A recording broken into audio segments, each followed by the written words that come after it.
Hi, I'm Ted from everythingattachments.com, and we're going to show you the Phoenix Rotary Tiller, part of our gardening series.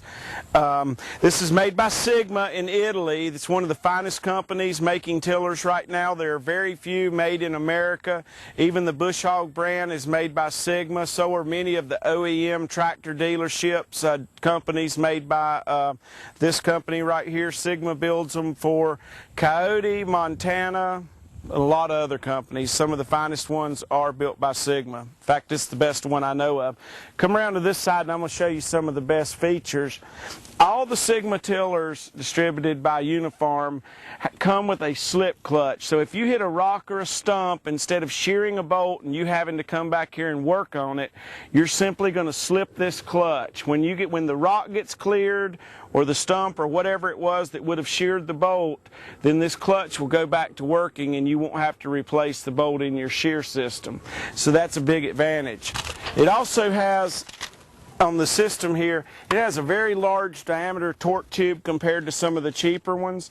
And it also comes with 6 blades per rotor instead of 4. 4 is pretty much the common of what everybody uses. So with this large torque tube that isn't going to flex on here and 6 blades per rotor, this is pretty much top of the line. It also, one of the best features that none of the other tillers have, there are 6 bolts at the end of the shafts.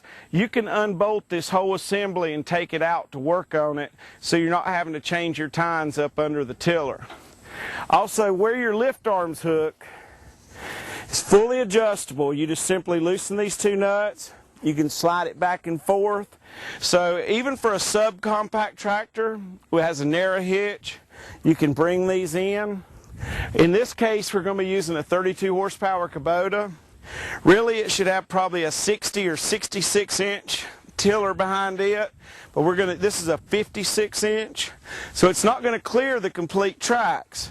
So what you would do to clear, because you don't want a hard spot left in your garden, so what you would do is you would run one lift arm out a little further and one lift arm in as far as you can, and let either side, depending on how you adjust it, extend past the side of your tractor. That way you always keep a clear path of soft dirt and you don't have any hard spots in your garden. You've got a separate contained gearbox up here with its own oil. You've got size 80 chain over here in the side over here with a sight glass, so you can make sure that it's got oil in it. So when you go out to it in the spring, you simply look for the oil. You're good to go. It has this stand here. So basically this is a big wheel, and when you unhook it, it's going to want to roll forward. So that's why you've got your kickstand here, so you can hold it up without needing 2 people to hook this up. In adjusting your depth, you've got several holes here. These are your skids. Right now we've got it adjusted in its lowest cutting position. We would put it to one of these other holes to make it cut further. We're going to leave it in its highest position now and probably just make 2 passes. On the second pass, once the ground is soft, it'll let this bury up enough that we'll still be getting a good 6 or 7 inches of tilling room there. Okay, when you're hooking up your tiller to your tractor, one of the things you have to be sure of, a tiller's one of the things that surely has a short PTO shaft. And what you want to do is make sure that you've got room to clear the shaft here, because if you put this tiller on and it's all the way up and you have room to go on, when it gets down to level, it's going to be at shortest point. There is a chance that if you put it on while it was all the way up, just because it fitted when it's all the way up, when it comes down, it can be too short, the shaft can be too long and end up breaking your cross joints and or other damage. So you want to check it with your shaft level and make sure that you've got room between this before you put it on. Push your button in all the way, slide it up on, let your button out, and then pull back on it slowly until the button catches. Then you want to make sure you hook your safety chains up. This is just to keep trash, debris, grass, or you from getting wrapped up in the shaft. So now after we've hooked our safety chains, we've got our PTO shaft hooked, we're going to hook up our top link.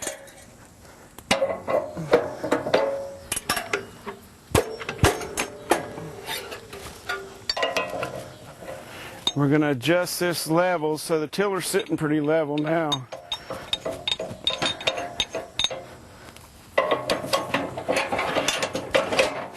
And we're going to remove our kickstand, which keeps it from turning. We're going to put it in its raised position, and now we're ready to go.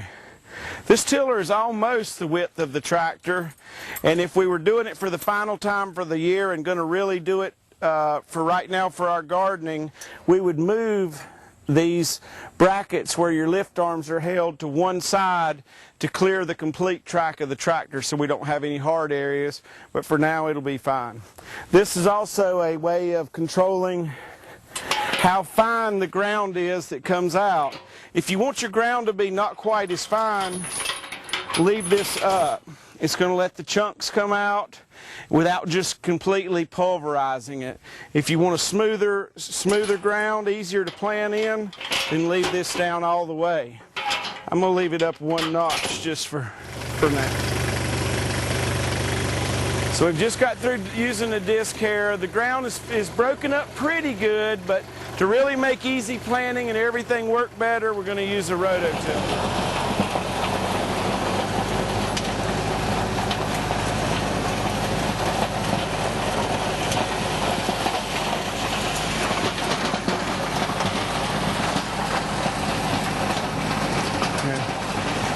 It's nice to have your ground where it looks as fine as sand, and it really does make it easy to plant. But the only thing about this red clay is the finer you get it after it rains, the harder it gets like concrete. So somewhere in there, there's a happy medium between getting the clods out and not getting it too fine.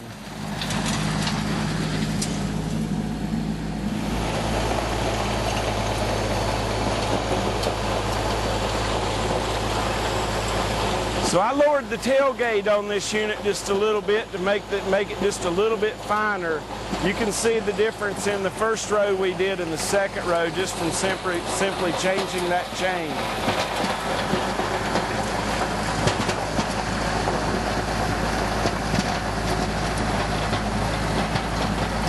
And the slides are adjusted in its position to where it's going to be cutting the least amount. We actually probably should come up one more notch on the slides to let it go a little deeper, but as the dirt gets softer, it'll go deeper in the ground anyway. One of the best things about the Sigma tiller is with the 6 blades per rotor, it's only gaining half the amount of wear as if it only had 4, so you're going to get to go a lot longer before you have to do any changing of the tines. And it has a very wide blade from the front to the back, and that's what gives you your wearing time. It's not how long the tine is, it's how wide it is from front to back and how thick it is.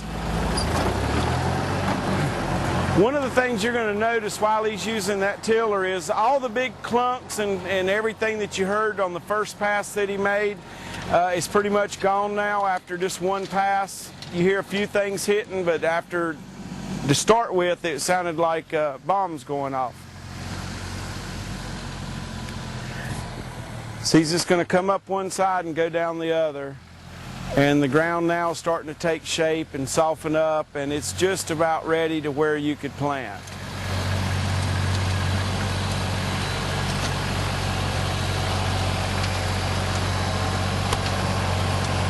Less than 2 hours ago, this was just hard red clay with grass on it.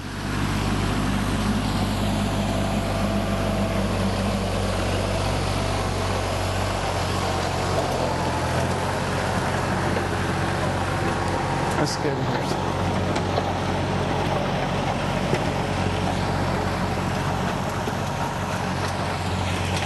So now after 2 passes, what you've got is we plowed it, we disced it, which we wouldn't have had to have done, but we did it since we had it here, and we've made 2 passes with the tiller with it, and so now all our nice hard big clods and everything have gone to some pretty good ground. Got a few small pieces in it, which you need over the winter. This is going to break up and just get better and better every year that this is done. We're going to take a bedder tomorrow, make our healing to where, and then make our furrow to where you would be planting. This is soft enough now you can plant by hand, and it's going to make it a whole lot easier. If you wanted to blend in your compost, fertilizer, or anything, now would be the time to do it before you made your second pass over it with the tiller. It's ready to be planted. We're going to show how to use some other attachments tomorrow in gardening, but when you get this hard red clay to where you can do that 6-8 inches deep, you're ready to go gardening.